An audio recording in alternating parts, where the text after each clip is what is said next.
경제인문사회연구회라는 곳에 이사장으로 일을 했는데, 그 기구는 KDI라든지 무슨 보건사회연구원이라든지 이런 연구기관 26개를 관리하는 곳인데요.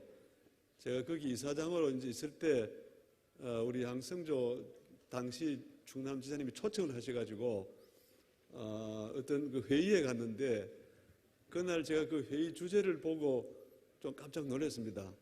그날 회의 주제는 불평등 해소, 사회 양극화 해소라는 이름으로 학자들이 모여서 우리 지사님이, 보통은 이제 지사님 같으면은 회의할 때 한 2, 3분 인사하시고 나가는데, 그날 2시간 이상을 같이 이렇게 발표 토론을 했습니다.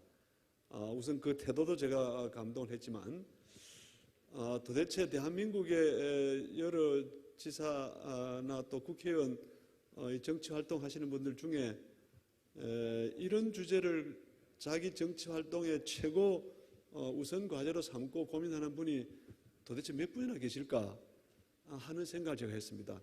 저는 정말 특별한 분이라고 생각을 했고, 오늘 또 이런 그 새로운 모임을 통해서 보다 본격적으로 이 문제를 연구하고 또 국민들한테 알리고 또 동참을 유도하는 이런 사업을 하신다고 해서 제가 달려왔습니다.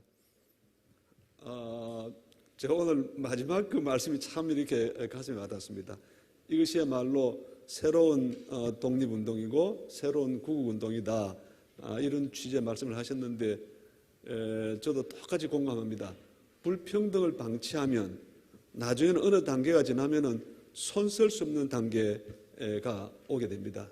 지금 수리남이라는 영화가 전 세계 히트를 치고 있는데, 불평등이 끝자락에 가면 대중들이 할 일이 없어지고 가난해서 먹고 살아야 되는데, 마지막에는 마약을 재배하거나 그걸 생산하거나 판매하거나 밀수하거나 결국 이렇게 갈 수밖에 없습니다. 남미의 수많은 나라들이 그렇게 됐습니다.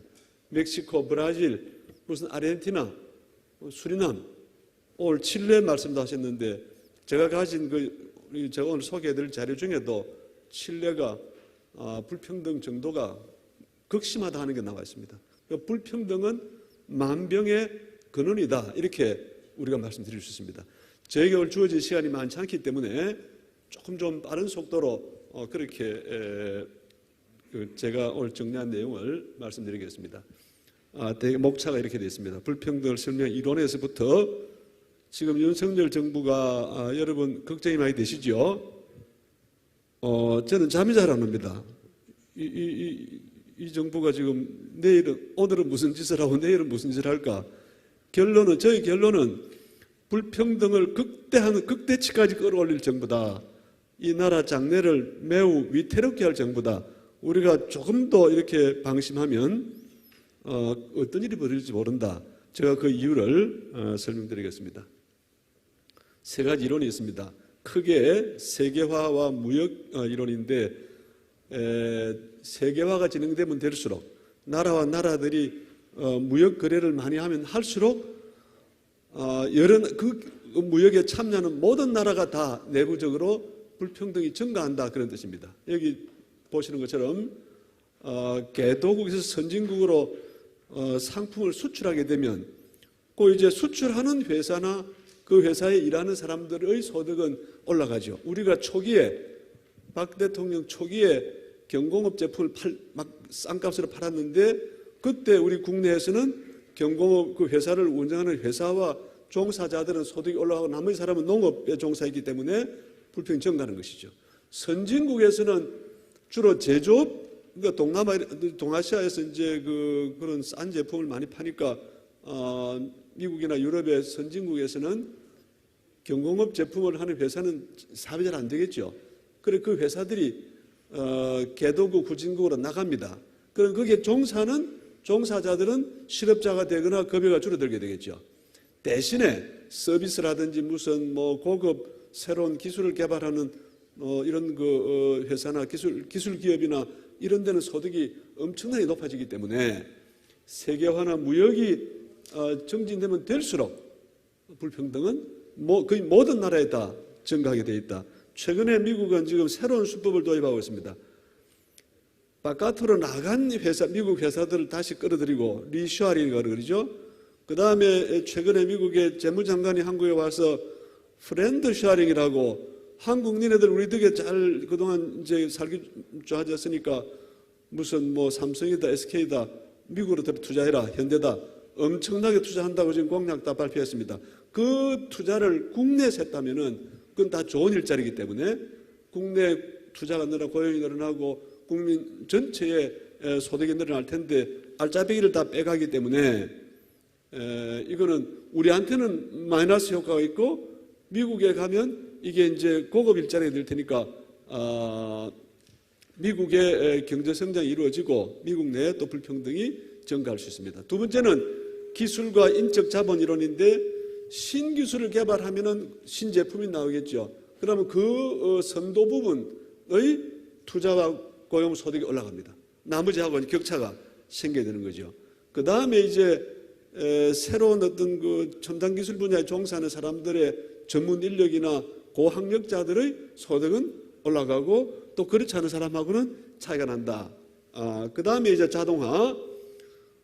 기술 발전의 마지막 단계는 자동화가 되는 지금 엄청나게 자동화가 지금 진행되고 있지 않습니까?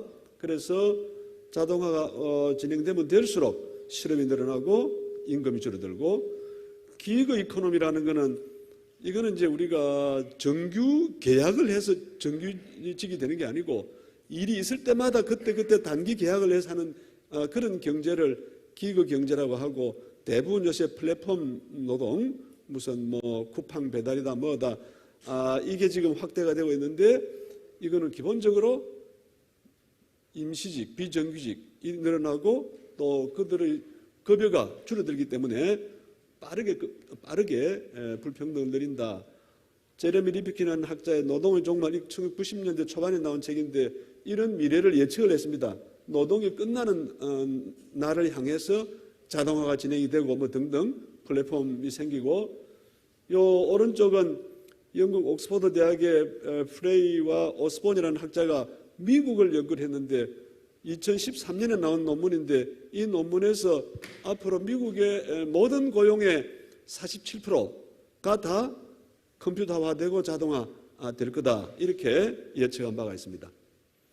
세 번째 이론은 정치와 정책 이론에 볼 수 있는데 이거는 밑에 여기다 제가 정리한 것처럼 앞에 두 가지 큰 이론들은 세상이 그렇게 세계화가 되고 기술 발전이 일어나고 할 때 그걸 어떻게 인위적으로 막기가 어렵습니다. 그래서 불평등이 주로 늘어나는 쪽으로 가게 되어 있는데 불평등의 크기가 더 커지는 것을 막거나 좀 더 균등한 어떤 그 경제 성장이 이루어지도록 할 수 있는 유일한 힘은 정치에 있다, 정책에 있다고 볼 수 있습니다. 특히 지금 이제 우리 문재인 정부 같은 정부는 그 진보 정책, 소득 분배를 좀 더 균등하게 하고 또 그 자본에 대한 규제도 좀 많이 하고 세금도 좀 이렇게 많이 거두고 복지를 확대하고 이렇게 해서 불평등을 줄이려는 정책을 폈고 거기에 비해서 지금 출발한 이 새 정부는 제가 볼 때는 그 극단적인 신자유주의 보수주의 정책을 추구합니다. 세금을 깎고 최대한 깎고 규제를 완화하고 노동을 유연화하고 그 다음에 이제 민영화하려고 들고 등등 이렇게 해서 극단적인 두 정책이 지금 대결을 하고 있는데 어떤 정부가 집권을 얼마나 오래 하느냐에 따라서 결과가 달라지겠죠. 불평등이 어떻게 될 것인가, 경제 성장이 어떻게 될 것인가, 우리 국민의 복지가 어떻게 될 것인가. 저는 우리가 거대한 지금 실험을 지난 정부까지 했고 또 지금 새 정부가 역의 방향으로 가고 있습니다. 그래서 오늘 이제 출발하는 우리 양승조 지사님의 이런 이 연구 모임이 저는 대단히 중요하다고 생각합니다. 이런 신자유주의적인 정책을 방치하게 되면 어떤 결과가 올 것인가? 유엔 총회에 가서 무슨 실수를 했고 무슨 영국에 가서 무슨 실수를 했고 저는 그런 차원의 그런 실수일 수 있는데 그보다 100배, 1000배 중요한 게 그들이 무슨 정책을 하고자 하느냐. 최근까지 엄청난 감세 60조 5년 동안 60조 감세하겠다는 정책을 했고요. 복지 축소하겠다는 것이고 지역화폐 중단하겠다는 것이고 서민들을 위한 임대주택 예산 확 깎아버렸다는 것이고, 그 다음에 이제 재생에너지 사업 다 깎는다는 것이고, 이런 정책을 지금 하고 있는데 이 끝자락이 어떻게 될 것인가에 대해서 우리가 경각심을 가지지 않으면 그런 정부를 선택했던 사람들조차도 땅을 치고 통곡하는 그런 때가 오지 않겠습니까?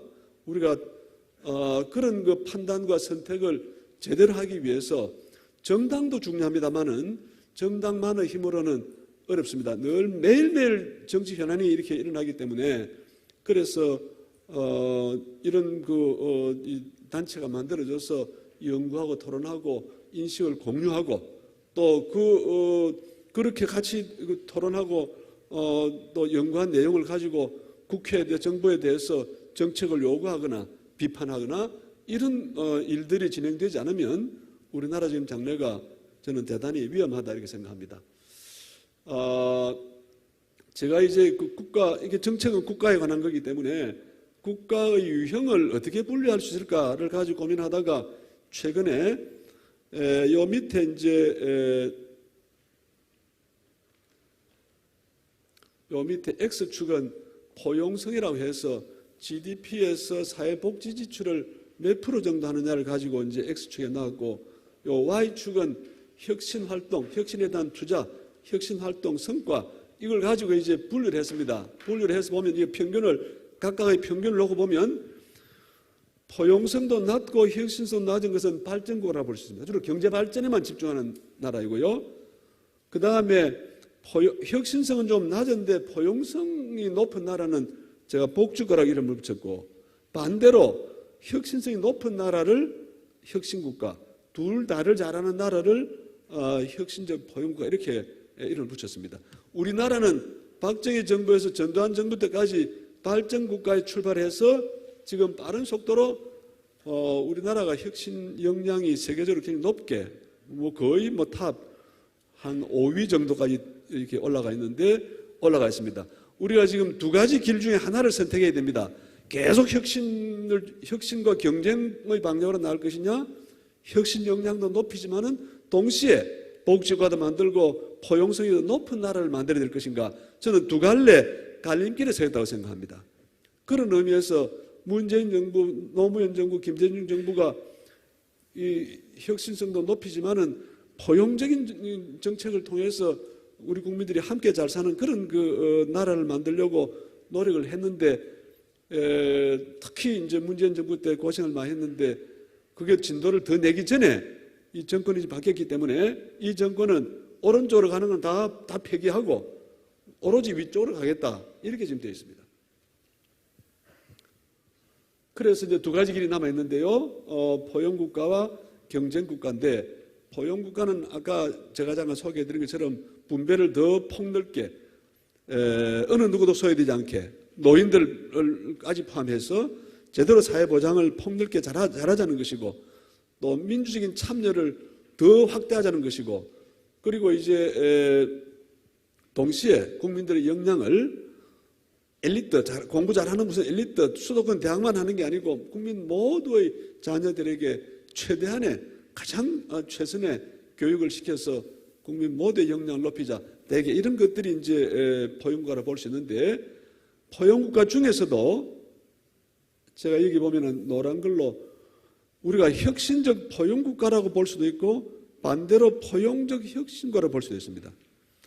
제가 이 포용적 혁신국가라는 이 개념을 개발하고 있는 이유는 저 나라들 중에, 요 오른쪽 상단의 이 나라들 중에 특별히 교육에 대한 투자를 많이 하는 나라, 그 다음에 노동시장에서 교육훈련 정책을 많이 하는 나라, 그 다음에 이제 복지와 의료에 투자를 많이 하는 나라, 국민들의 재능을 키우기 위한 그런 투자를 많이 하는 나라들을 제가 위해서 혁신국가인데, 이 혁신국가는 포용적인 혁신국가다 이렇게 생각을 하고, 우리나라는 혁신적 포용국가를 지향하되 좀 단기적으로는 국민 역량을 높이고 창의성을 높이는 이 교육 투자를 더 확대해서 역량을 키우는 쪽으로, 그게 나중에 혁신의 동력이 되고 많은 국민들이 그 과정에 참여하면 자기 노력으로 더 좋은 직장 가지게 되고 더 많은 급여를 받게 되기 때문에 국민 전체의 소득과 생활이 향상되지 않겠나. 이 두 개를 짝으로 이해를 해주시고요.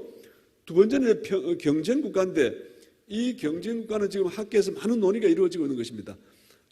이거는 기본적으로 세계화가 진행되면 될수록 특히 수출입을 많이 하는 나라, 대외 경제 의존도가 높은 나라들은 모두 경쟁국가로 바뀐다.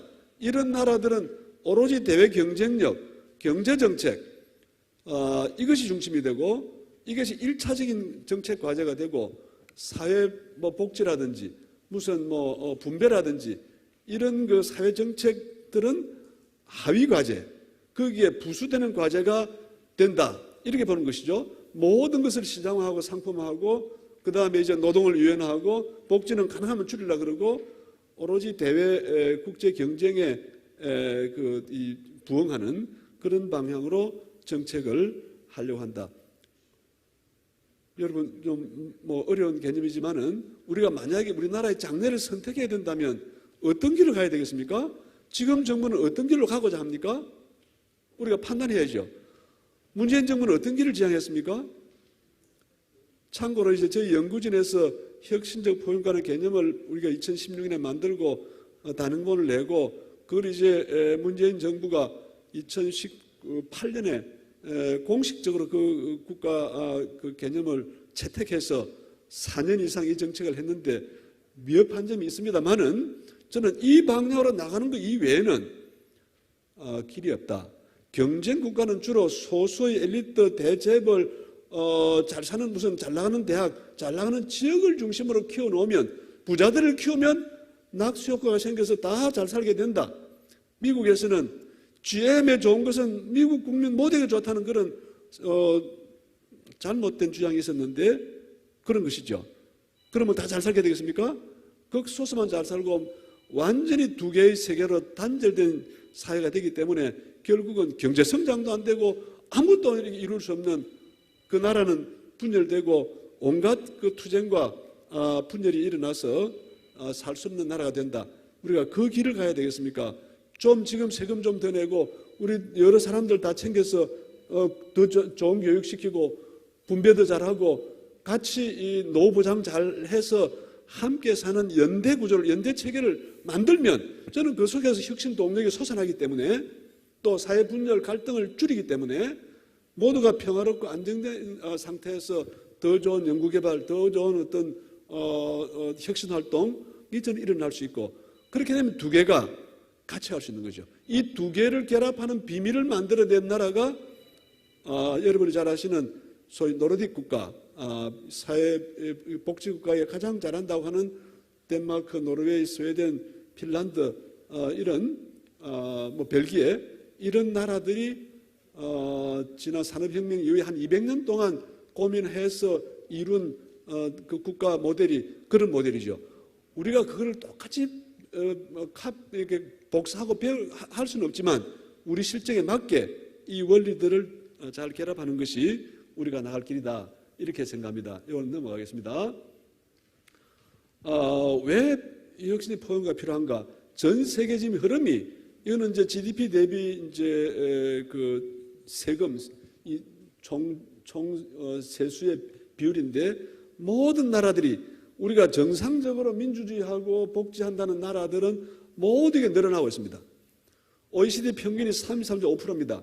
우리나라는 지금 28%가 올라가 있습니다. 노무현 대통령이 비전 2030이라는 그 정책 과제를 제출했을 때 그때 이분이 고민했던 게 OECD 평균 정도 수준의 세금을 우리가 확보하고 그 평균 정도 수준의 복지를 하게 되면 그래도 이 나라가 쪼개지지 않고 불평등으로 쪼개지지 않고 또 경제적으로도 건실한 그런 나라가 되지 않겠나 하고 고민했다고 생각합니다. OECD 평균이 우리에게 무슨 완전히 무슨 지표다, 이건 어떤 법칙적인 지표다라고 볼 수는 없지만 우리가 지금 세금이 한 5% 정도를 만약에 총자세 수입을 더 거둘 수 있으면 아까 노인 빈곤 세계 최고입니다. 노인 자살도 세계 최고고요. 우리 청년들 일자리가 없어서 그 고생하는 친구들에게 더 많은 교육 기회, 더 많은 어떤 창업 기회 우리 제공할 수 있지 않겠습니까? 그래서 우리가 앞으로 갈 길이 멀다. 방향은 이 방향이다라는 것이고요. 오른쪽은 좀 맨 밑에 까만색은 이제 대개 유럽에 잘 나가는 나라들은 GDP 대비 한 40 내지 50% 정도를 정부 지출로 사용하는데, 맨 아래는 이거는 이제 뭐 일반 행정, 치안, 국방 이런 이제 비용들이고, 그 나머지는 모두 교육과 사회복지 투자입니다. 이런 투자를 하면 그 사회가 살만한 거죠. 아기를 낳아도 내가 애 키운다고 내 경력이 단절되거나 내가 회사 출근 못하고 회사를 그만두거나 아니면은 급여가 중단되거나 이러지 않고, 부모가 그 병으로 고생하더라도 내가 그분 부모님 돌보느라고 내 일을 못하는 이런 고통이 없으니까 출산할 수 있고 내 마음대로 활발하게 활동할 수 있고, 이게 돌아가지 않습니까? 복지가 여러분 소비입니까? 밑빠진 독에 물 붓는 것입니까? 우리의 생활을, 일상적인 생활을 윤택하게 돌아가게 만드는 이게 시스템 복지이기 때문에 복지에 대한 생각을 바꾸지 않으면 앞으로 우리나라 미래가 없다. 저는 그렇게 생각합니다. 포용의 과잉에 대한 우려도 있고요. 혁신의 과잉에 대한 우려가 있습니다. 혁신이 과잉되면 불평등이 끝없이 증가하고 그 나라는 분열되고, 이런 나라들은 결국은 대중들은 소비 여력이 없으니까 경제도 망가지게 되어 있습니다. 포용이 과잉해도 역시 복지 지출이 너무 많아지고 또 재정 규모가 커지고 사람들이 좀 게으러질 수 있고, 이 두 가지 원리를 어떻게 잘 조합할 것이냐, 저는 인류 사회의 근본적인 어떤 그 고민이 이 두 가지 원리를 각 나라의 사정에 맞게 제대로 절묘하게 조합하는 거다, 이렇게 생각합니다. 불평등의 실태입니다. 여기 보시면 이거 최근에 나온 이제 세계 불평등 보고서에 나온 내용인데, 전 세계를 다 통틀어놓고 볼 때 상위 10%와 그 다음에 하위 50% 사이의 불평등이 극심합니다. 대개 이게 세계 흐름이 사적인 부, 기업들이나 민간이 가지는 사적인 부는 늘어나고 공적인 부는 줄어들고, 이게 대개 민영화 이러는 이제 흐름 때문에 이렇게 되어 있습니다. 특히 자산과 부의 불평등은 더욱더 극심하다, 이렇게 볼 수 있죠. 한국은 끊임없이 상위 10%가 상위 10%가 가져가는 소득의 비율이 증가하고 있는데요. 놀라운 점은 2021년 자료에는 미국이 45.5%고 일본이 44.9%인데 미국과 일본을 추월했습니다. 한국이. 그 다음에 이제 부자산은 58.5. 그래서 한국의 소득 분배와 부의 분배에 있어서 우리나라는 저는 위험선을 넘어섰다. 고위험군 상태로 들어갔다.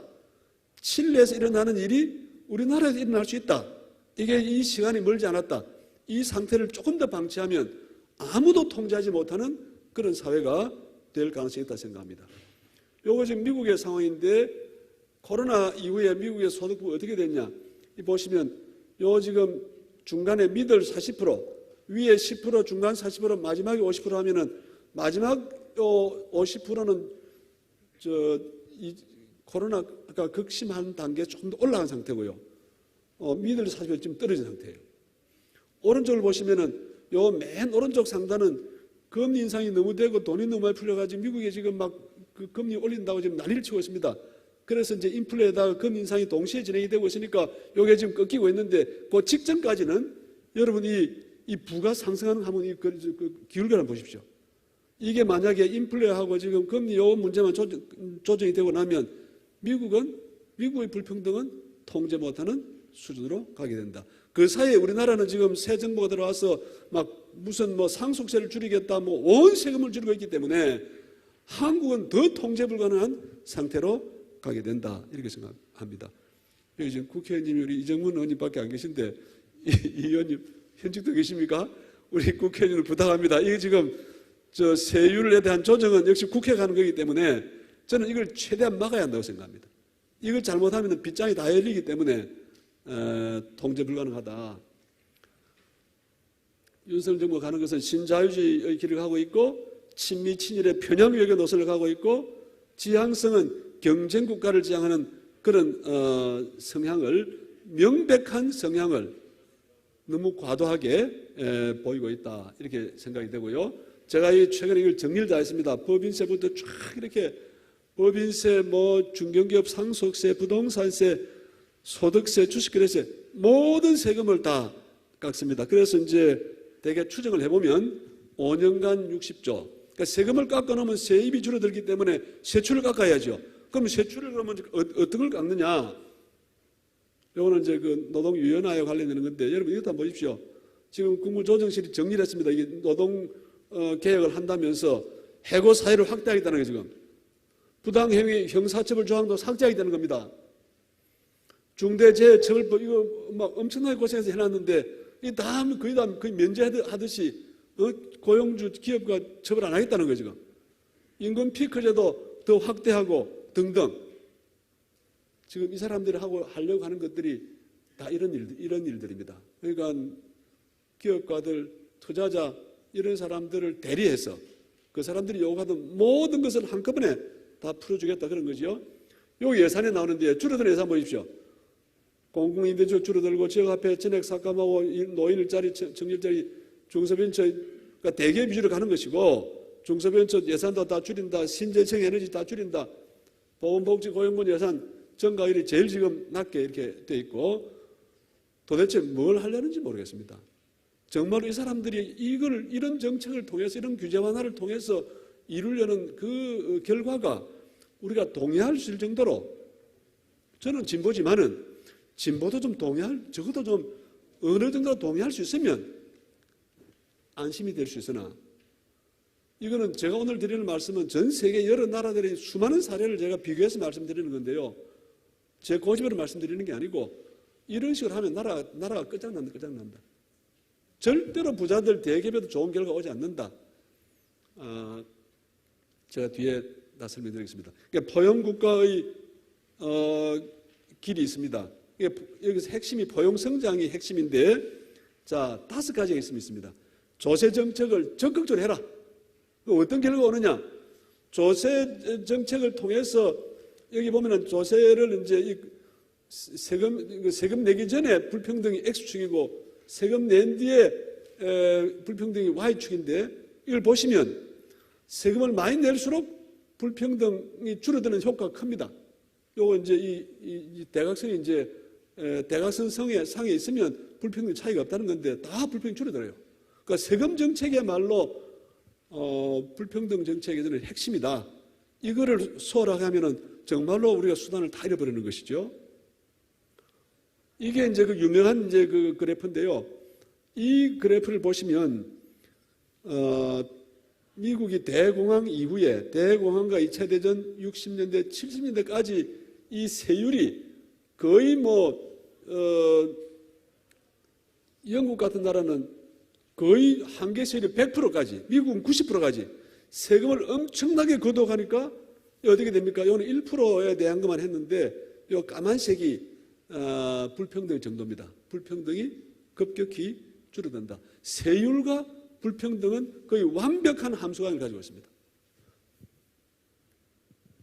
근데 이걸 보면 기가 막힌 이제 자료인데요. 요게 이 미국 자료인데 소득 구간별로 세율이 어떻게 바뀌는가를 이렇게 보니까 이걸 보십시오. 거의 세율이 이제 어퍼미들 그러니까 중상층 그다음에 부자 이 상위 10% 이게 1950년대는 세율이 엄청 높습니다. 근데 그 이후로 차례차례 정권이 바뀌면서 세율이 떨어져요. 지금 2018년에는 일반 다른 소득 집단보다도 세율이 더 낮습니다. 그러면 그 결과가 어떻게 되겠습니까? 여기 빨간색을 보십시오.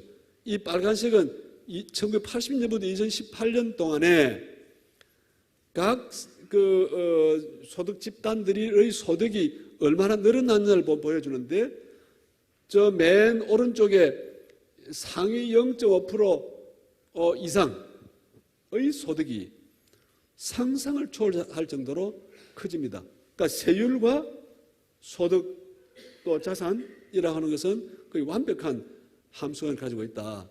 이렇게 말씀드릴 수 있고 지금 새 정부가 들어와서 맨 먼저 손댄 게 세율을 조정했는데 이것도 역시 우리가 수용할 수 있는 범위를 훨씬 넘어섰다.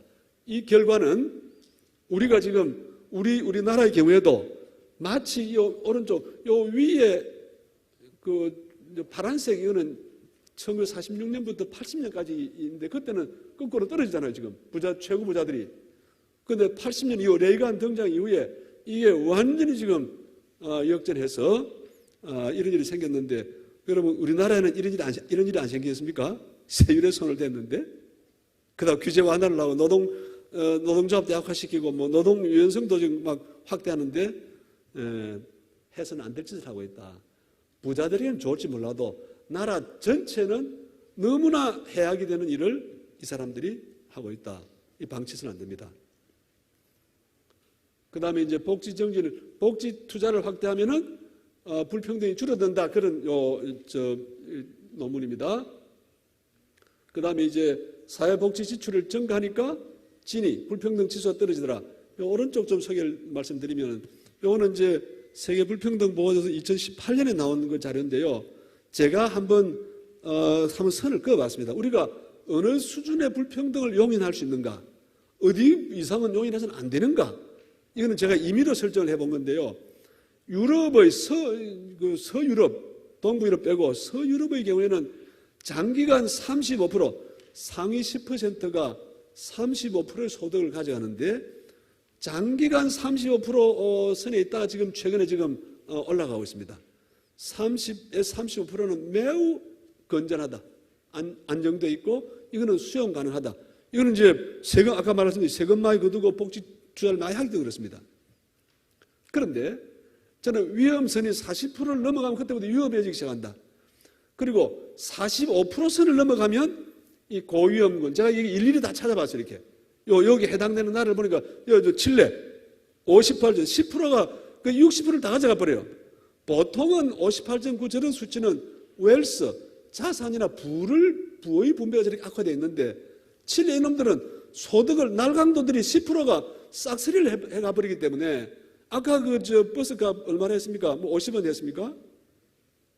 그 피눈물 나는 이야기죠. 이런 이야기들이 우리나라에 이런 일이 앞으로 안 생기겠습니까?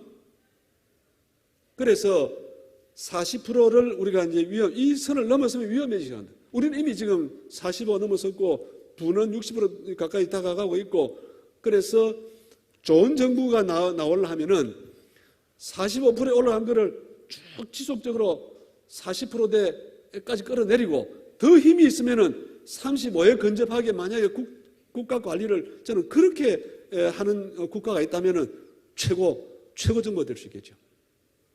아직 우리나라는 그런 노력을 민주정부가 했습니다만은 민주정부도 국가 모델을 어떻게 설정해야 될까?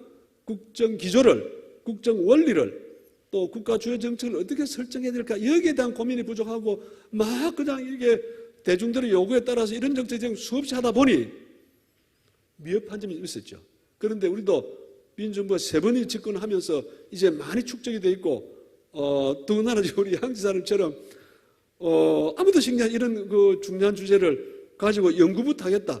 이거를 우리 국민들한테 공감들이 형성하겠다. 이런 이제 노력이 진행되니까 저도 제 생각에는 우리나라도 이제 제대로 된 어떤 길로 가는 게 아닌가 이렇게 생각을 해봅니다.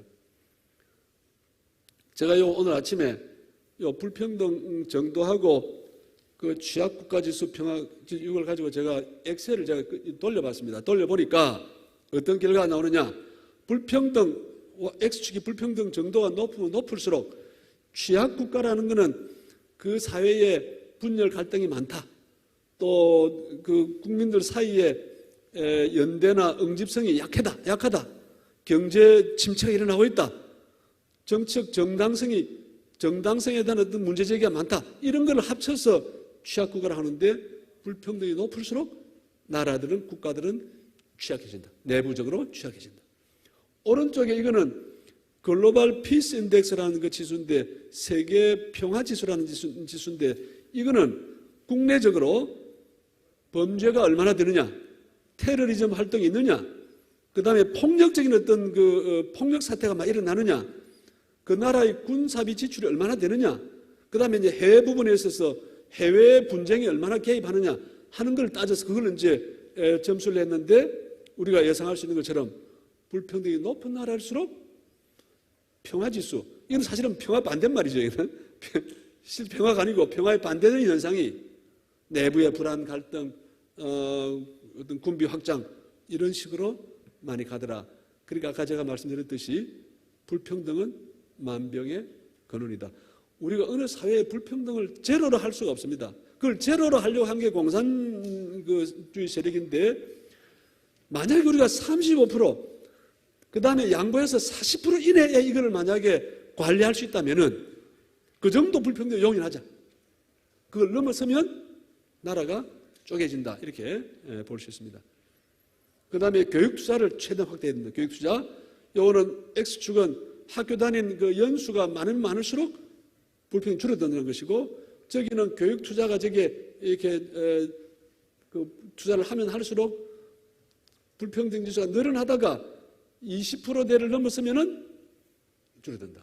교육처는 최대한 많이 해야 된다. 이게 중간에 한번 이렇게 꺾어지는 거는 교육 투자가 GDP 정부 지출 대비 20% 이하라는 거는 그 효과가 소수에게 돌아가기 때문에 그런 것이고, 국민 대중 전체에게 돌아가는 방향으로 투자를 더 확대하면은 불평등이 줄어든다 이렇게 볼 수 있습니다.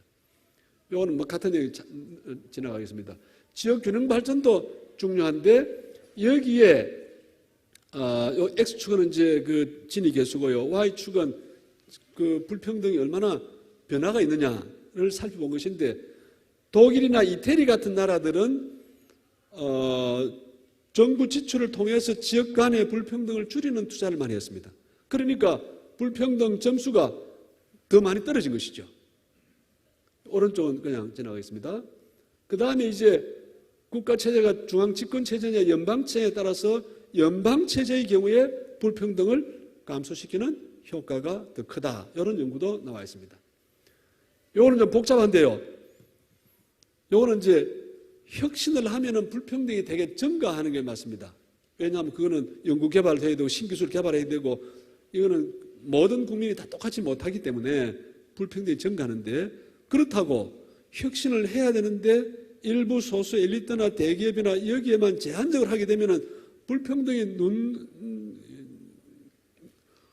이렇게 눈사람 이렇게 하듯이 막 굴리듯이 커지기 때문에 이 과정에 취약 집단이나 낙후 지역을 최대한 참여시켜라. 최대한 참여시키고 그들의 역량을 길러주고 그들이 그 혁신 활동에 참여하고 투자해서 그 성과를 누릴 수 있도록 이거를 두 개를 결합하는 것을 포용적 혁신이라고 합니다. OECD가 이 포용적 혁신의 개념을 만들고 이거를 그동안 전파하기 시작했는데, 대개 논문이 2012년부터 논문이 나왔고, 제가 이 자료를 구한 것 중에 여기 소개한 이 자료는 모든 사람에게 이익을 주는 혁신을 어떻게 할 것인가 하는 차원에서 오늘 소개 말씀을 드리고, 대개 이런 내용으로 되어 있다 하는 것을 참고하시기 바랍니다. 미래 전망에 관한 내용인데요. 세계적인 조건이 지금 매우 심각합니다. 지금 미중 갈등이 진행되고 있고요. 그 다음에 이제 우크라이나 러시아 전쟁을 하고 있고, 또 인플레이션이 온 세계에 다 이렇게 확산이 돼서 요새 그렇잖아요. 러시아는 전쟁을 일으켜서 온 세계를 뒤흔들었고, 미국은 자기들이 푼 양적 완화를 무제한적으로 해서 푸는 달러 때문에 인플레가 생기니까 그 인플레를 잡는다고 그 이자율을 올리니까 온 세계가 돈이 다 미국으로 몰려들고 나라마다 지금 돈줄이 막히고 상품 가격이 올라가고 전 세계를 고통에 빠뜨리고 있습니다. 지금 두 나라가 지금 온 세계를 고통 속에 몰아넣고 있죠. 우리가 언제 뭐가 터져서 과거 외환위기 같은 이런 상황이 올지 아무도 장담할 수 없습니다. 그렇게 돼 있고요. 지금 그제 러시아가 군 징집령을 지금 발동을 해서 30만을 끌어들이는데, 그것 때문에 젊은 사람이 해외로 이탈하기도 하고 온갖 지금 일이 벌어지는데요. 내부 이렇게 저항이 일어나고, 저는 걱정입니다. 이런 그 국내외 압박에 대해서 푸틴이 어떤 선택을 할 것인가? 푸틴이 핵을 사용하면 어떻게 될 것인가? 여러 가지 심각한 일들이 매 순간순간 불안한 상황이고요. 우리 국내적 상황은 이런 일이 진행되고 있고, 지금 정부가 지금 정부를 좀 볼까요?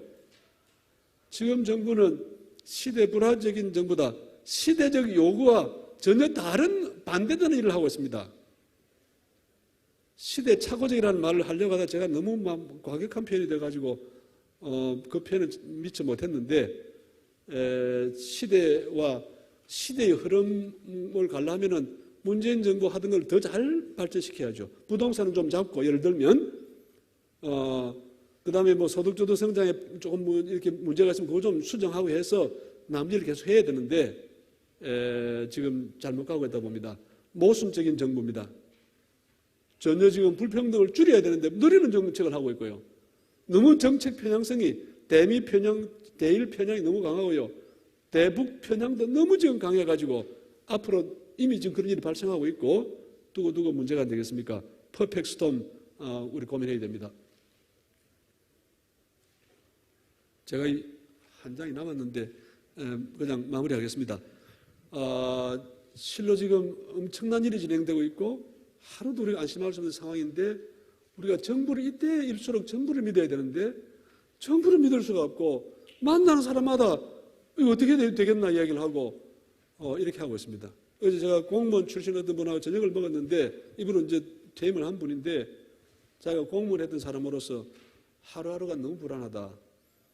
대통령과 정부 이렇게 지휘부는 미래를 이야기하고 우리가 그 좋은 미래를 위해서 지금 해야 될 일이 무엇인지를 늘 고민해서 그 지침을 주고, 그렇게 해서 우리가 한 나라 전체가 움직여야 되는데 내일이 어떻게 될지 아무도 말해주는 사람이 없고, 내가 지금 해야 될 일이 뭔지를 아무도 말해주지 않는다. 그래서 자기가 불안하다고 그런 상황입니다.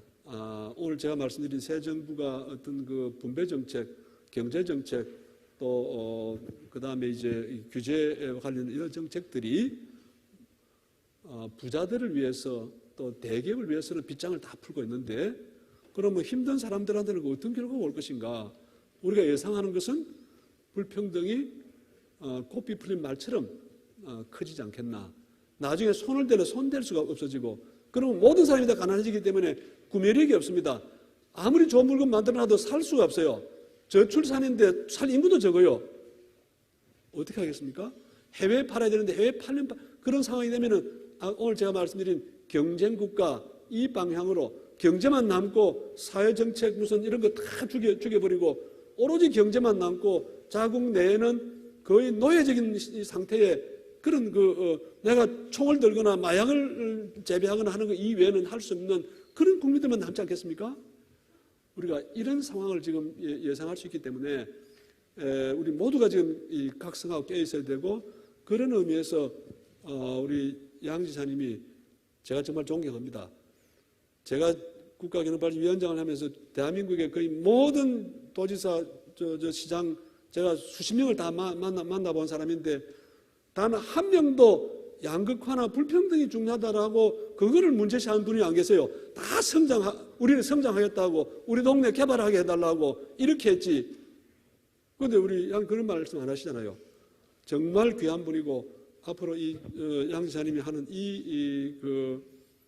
연구 모임을 통해서 더 좋은 연구, 더 큰 제안이 나와서 우리 사회가 좋은 방향을 갈 수 있도록 그렇게 기대하고 성원하겠습니다. 대단히 감사합니다.